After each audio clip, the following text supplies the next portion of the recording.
Assalamualaikum warahmatullahi wabarakatuh. Perkenalkan, nama saya Indah Purwaningsih, NIM 858012933. Program Studi PGSD UPBJJ Yogyakarta. Baiklah, di sini saya akan menjelaskan tentang karakteristik perilaku dan upaya bimbingan pada fase perkembangan sosial, emosional, dan moral siswa SD. A. Perkembangan sosial siswa SD. Karakteristik perilaku. Mulai berorientasi pada teman sebaya. Pada usia SD 6-12 tahun, anak mulai menggeser pusat perhatian dari keluarga ke kelompok teman sebaya. Mereka sangat ingin diterima dan diakui oleh teman-temannya. Yang kedua, terbentuknya kelompok bermain berdasarkan jenis kelamin anak. Laki-laki cenderung bermain dengan sesama lelaki, begitu pula dengan perempuan. Kelompok ini bersifat eksklusif dan memiliki aturan tidak tertulis. 3.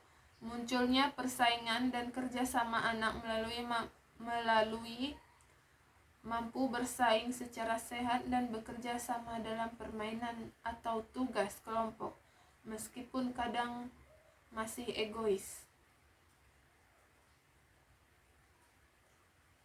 Yang keempat yaitu sensitif terhadap penerimaan sosial anak, sangat peduli pada pendapat teman. Penolakan sosial dapat memicu rasa minder, menarik diri atau perilaku agresif. Yang kelima yaitu mulai memahami peran sosial anak melalui pengertian peran sebagai teman, murid, anggota keluarga, dan anggota masyarakat kecil atau kelas, bahkan kelompok. Yang keenam yaitu rentan terhadap perilaku bully atau fase di mana merupakan masa rawan munculnya perilaku penindasan, baik sebagai pelaku maupun korban, terutama di anak SD kelas 4 sampai kelas 6. Upaya untuk membimbing perkembangan sosial yaitu bimbingan kelompok, kegiatan diskusi, bermain peran, dan kerja tim di kelas.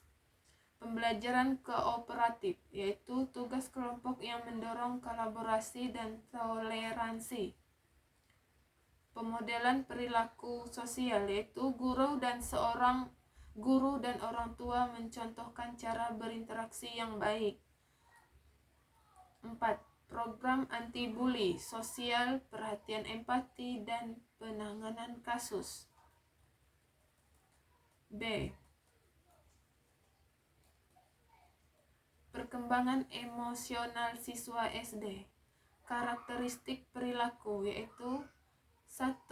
Emosi lebih stabil dibandingkan usia prasekolah. Anak SD mulai mampu mengontrol ledakan emosional meskipun belum sepenuhnya. Tantrum berkurang dan anak mulai belajar mengolah perasaan. 2. Muncul emosi kompleks, malu, bangga, bersalah, dan iri. Anak mulai merasakan emosi sosial yang lebih kompleks. Mereka merasa bangga saat berhasil atau malu saat dipermalukan di depan teman. 3. Cemas terhadap performa akademik dan sosial. Kecerdasan mulai muncul terkait nilai, ujian, penilaian teman, dan harapan orang tua. Ini bisa berdampak pada motivasi belajar. 4. Mudah terpengaruh suasana hati. Anak masih belum stabil secara emosional. Suasana hati dapat berubah dengan cepat tergantung situasi dan hubungan dengan teman. 5. Mulai mampu berempati. Anak mulai merasakan apa yang dirasakan oleh orang lain, terutama teman dekat. Empati ini menjadi dasar perilaku prososial.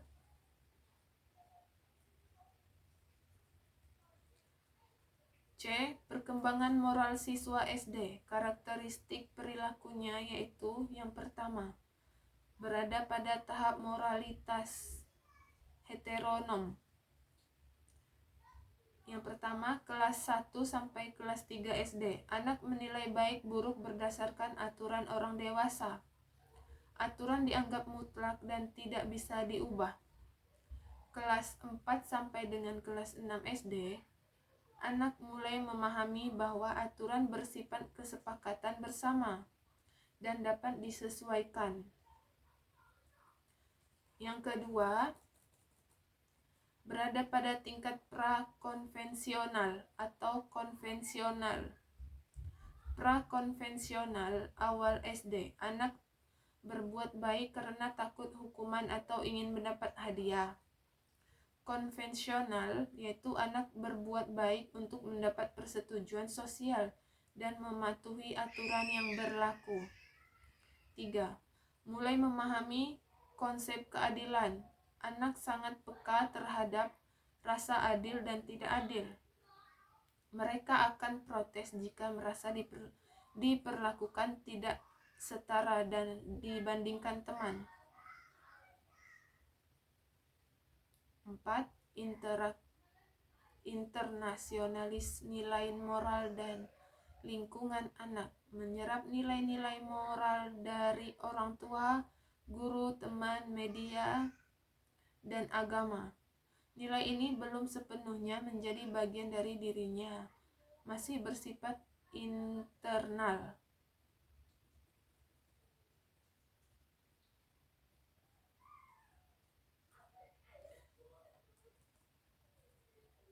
D. Keterkaitan antara ketiga aspek perkembangan: sosial, emosional, perkembangan terintegrasi, moral dan kognitif. Perkembangan sosial, emosional, dan moral tidak berdiri sendiri, melainkan saling memengaruhi.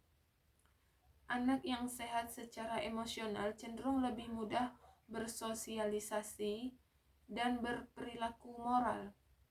Sebaliknya, masalah sosial dapat memicu gangguan emosional yang berdampak pada perilaku moral. E. Tabel ringkasan karakteristik dan bimbingan, yaitu pertama aspek, karakter utama, dan upaya bimbingan utamanya.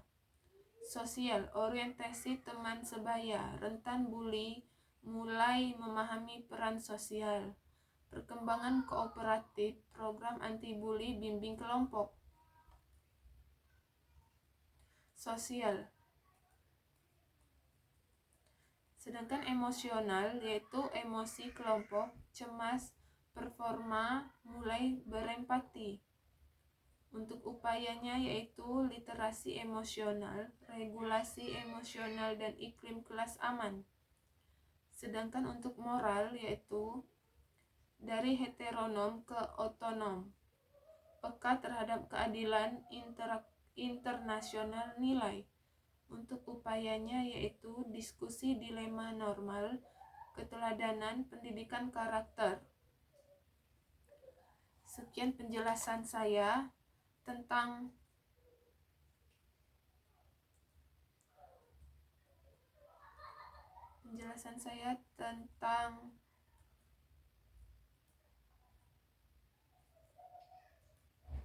karakteristik perilaku dan upaya bimbingan pada fase perkembangan sosial, emosional, dan moral siswa.